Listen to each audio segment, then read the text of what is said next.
Hello and welcome back. Now I said we're going to look at two different theories as to why the hoard was buried in Ravenshead. And as we were looking at Edward IV nobles, we're going to start with this fine fellow here, Edward IV. Now he is a Yorkist king. Now on the 29th of March 1461, Edward IV won the bloody battle of Towton in Yorkshire. Now if we look at the next screen, then you've got a picture of the Battle of Towton, obviously not from the time. It is the largest battle so far in the War of the Roses. Now between 40 and 80,000 men aside, maybe as many as 38,000 deaths. It is the greatest loss of life in any battle on English soil. In this battle, Edward IV smashes the army of Henry VI. Now Henry VI is an incompetent king. He had come to the throne as a baby. He was the son of our greatest king, perhaps, the warrior king, Henry V, and the daughter of the French queen. After Henry V had smashed the French in his campaigns, including his Agincourt campaign, the French king, who was an old man, had agreed that when he, the French king, died, England and France would both be ruled by Henry V. And the two countries would now be united, ending the War of the Roses. And as a symbol of this, he gave his own daughter to Henry V in marriage. But there's a problem. The French king is insane. He thinks that, he often thinks that he is made of glass, and so doesn't want to go riding in case he falls off the horse and breaks himself. As it happens, this madness is carried on for the female line, and so clearly Henry VI has inherited some of the madness of the French royal family. Henry VI is often in a catatonic state. For months on end, he cannot talk to anybody. Even when his own first son is born, he says not a word and just stares blankly into space. That does not make for a great battlefield leader and is hardly the makings of a great king. Now, Edward IV had smashed Henry VI's army.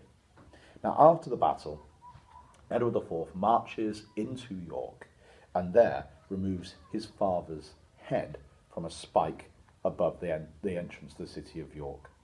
The Lancastrians had killed York, Edward IV's father that is, taken his head off, put it on a spike above the city of York, wearing a paper crown to mock the idea that York could be a king. And Edward IV, strangely, didn't like his father being killed, and he didn't like having his father's head put on a spike. He didn't like that, so that head being mocked by the paper crown. And so after he had won the Battle of Towton, he marches into York and does the decent thing of taking his head down. And so if we look at the next screen, we should see, we've got here a picture of Henry VI, and so we get some idea of the people that we're looking at.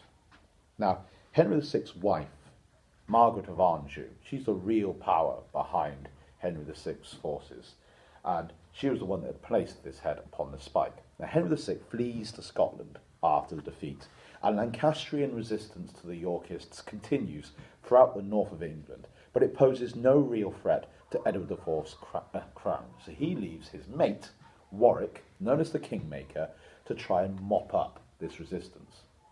Warwick sends his own brother, John Neville, to keep control of the north. Now, Warwick and Edward IV would soon fall out.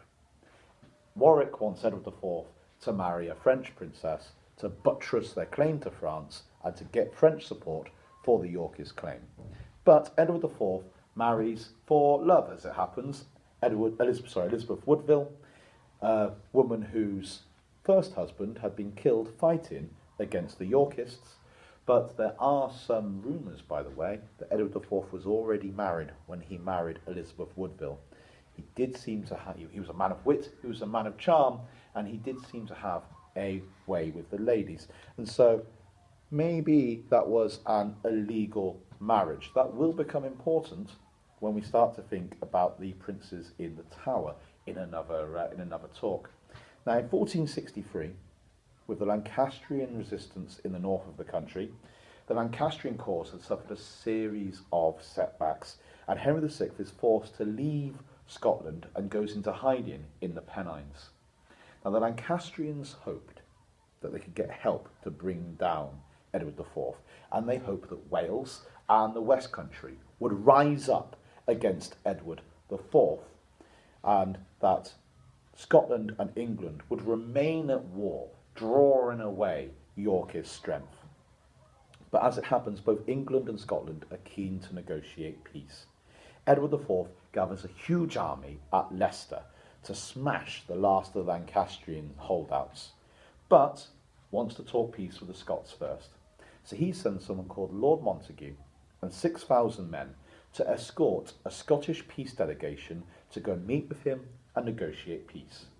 There's a Lancastrian army of around 5,000 men roaming the north, trying to stop Lord Montague and his 6,000 men from escorting the Scottish peace delegation to go and meet with Edward IV.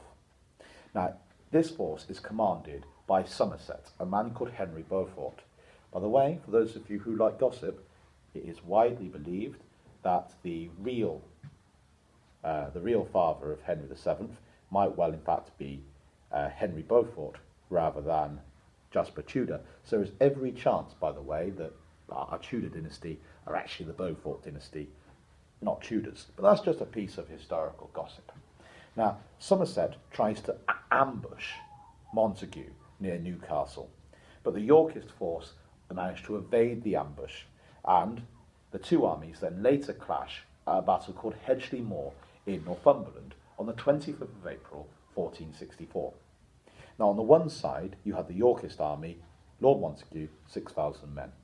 On the other side, you had Lord Somerset, Lord Roos, Lord Hungerford, Sir Ralph Percy, and 5,000 men. Now, the two sides exchange bow fire. Then Montague and the Yorkists advance against these Lancastrians. The Lancastrian left under Lord Roos and Hungerford break and run. The Lancastrian centre then crumble, and the Lancastrian army are pulling back and pulling back. But to everyone's surprise, Sir Ralph Percy refuses to run with the rest of the Lancastrian army. He stands there and with his retainers fights and dies in a heroic last stand against the Yorkists. And they're baffled. They're like, well, the rest of the army are going. Why aren't you running with the Lancastrians? And his dying words are, I have saved the bird in my bosom. People have long thought about those words. And it's because they think that Henry VI might have been close to the battlefield and that he decided to give his life to allow Henry VI to be spirited away and to escape. Now, this victory allows Lord Montague to escort the Scottish peace delegation to York. They meet with Edward IV, and a peace is negotiated between England and Scotland. Now, Montague then joins up with other Yorkists, Lord Greystoke and Lord Willoughby, and they go out to try and hunt out these fleeing Lancastrian remnants. They cross the Tyne, probably at Bulwell, and then they find the Lancastrians on the south bank of Devil's Water near Hexham, and they've got a Yorkist force of between 3,000 and 10,000 men to engage this already beaten Lancastrian army. Now you're about to ask, where is the Fishpool treasure hoard come into this? Well, one of the theories is that it's all to do with the Battle of Hexham. And so on the 15th of May, 1464, the Battle of Hexham is fought. Now Somerset had deployed his Lancastrians near Linnell's Bridge. Now normally these battles start slowly. Just think, you're going to have to go into battle. You're facing thousands of enemy soldiers with sharp, pointy things. And you've got to run across a field with your sharp, pointy thing, start jabbing at the men with other sharp, pointy things. It does take you a few minutes, maybe a few hours. Have a bit of a drink, think about it, try and ask them to put the sharp, pointy things down and go away before you actually decide to engage in vicious jabbing at each other. But to their surprise, the Lancastrians see the Yorkists, and the Yorkists just come streaming across the field straight at them. They panic. They think this is not how it's meant to go. These boys seem really, really keen.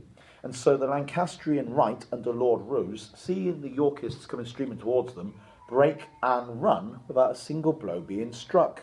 This traps Somerset's forces in a meadow.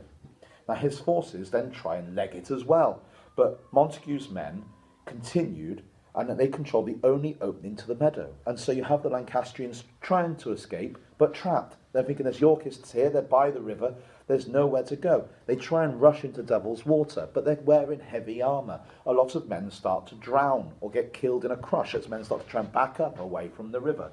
You have people at the back desperately trying to run into the river to escape. You have men at the front desperately trying to get away from the river to avoid being drowned.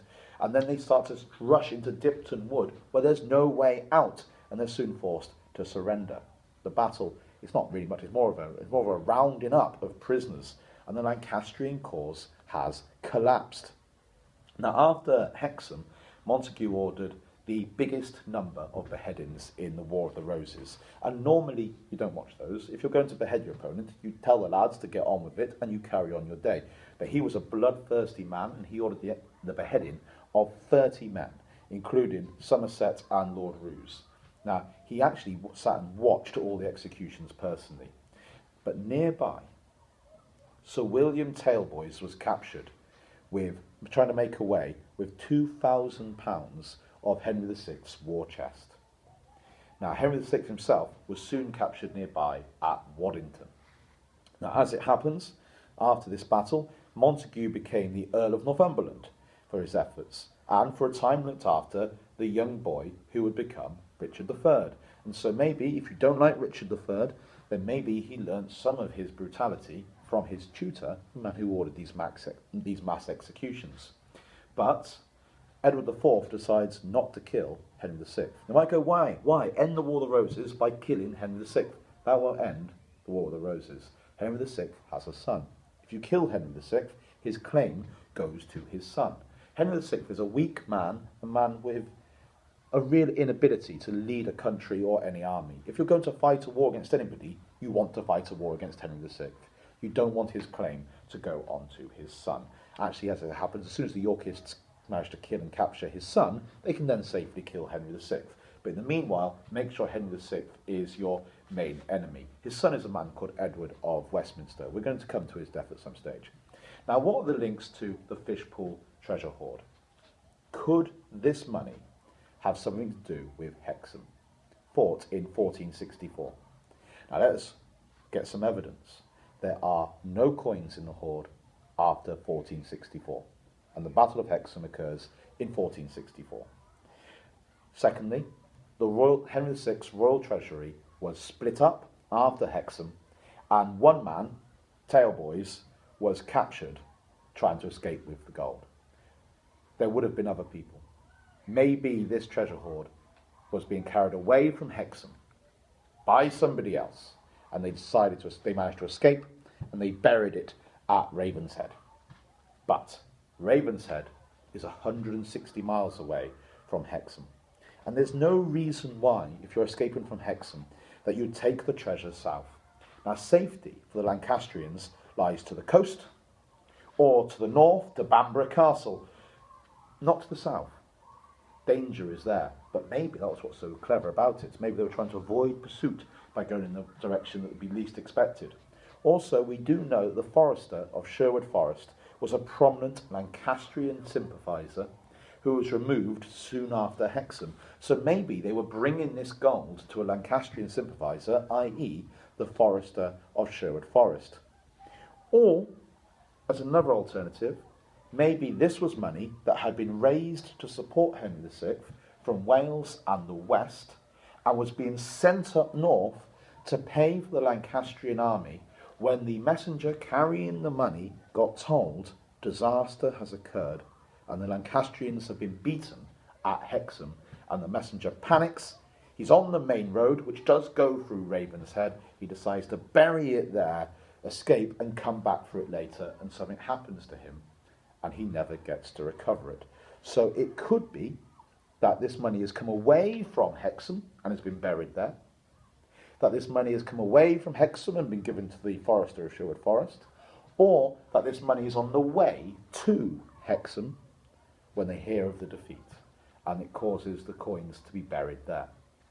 But there is, as we're going to see in the next video, another theory, because there is another War of the Roses battle, only a few years later, that is an awful lot closer to Ravenshead, and so we'll be examining our second theory in the next video.